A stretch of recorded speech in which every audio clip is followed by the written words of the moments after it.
Does anyone really like clowns? Clowns have long been associated with a dark and disturbing history: murder, financial ruin, infidelity, and pedophilia.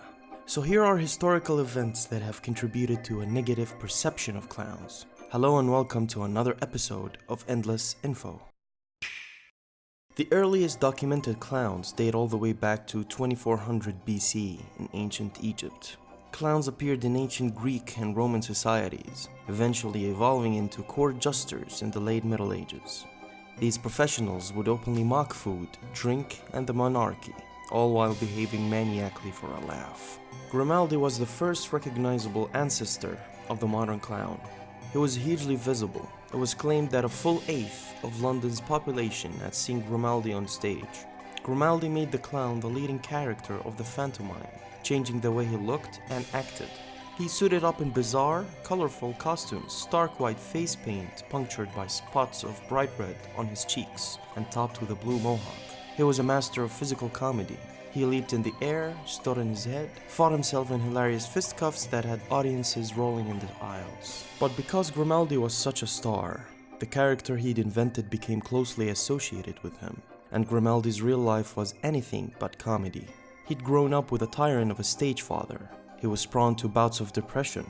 His first wife died during childbirth. His son was an alcoholic clown who drank himself to death by the age of 31.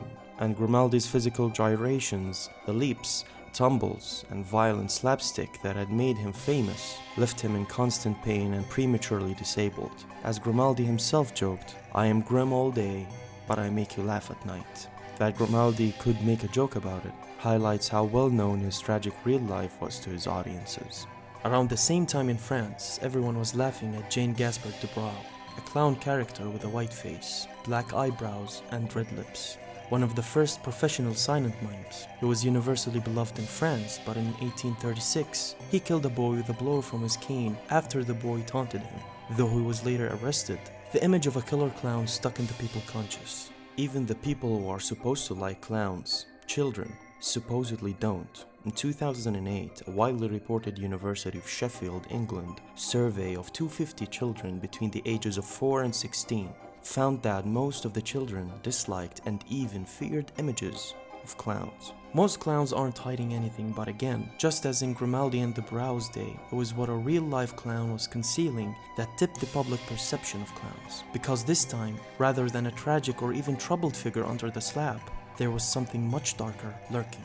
Clowns became an integral part of the big-top circuses, acting as comic relief for the death-defying circus stunts. At the circus, humor, horror, and death were all intertwined.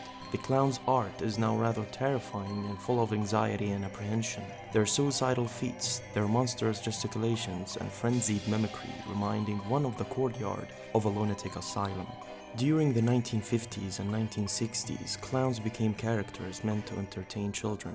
Thanks to TV programming, Bozo the Clown and his buddies were in every living room making children laugh. McDonald's even cashed in on the trend by creating its famous brand ambassador, the hamburger-loving Ronald McDonald, in 1963. That all changed in the 70s when John Wayne Gacy, a registered clown who went by the name of Bogo, was arrested for sexually assaulting and killing more than 35 young men in the Chicago area. He told investigating officers, "You know, clowns could get away with murder." Gacy was executed in 1994. So the two biggest clowns of the early modern clowning era were troubled men underneath that face paint, and hence the world of clowns was smudged with fear and hate. If you like this video, please hit the like and subscribe button and don't forget to ring that bell. Thank you for watching another episode of Endless Info.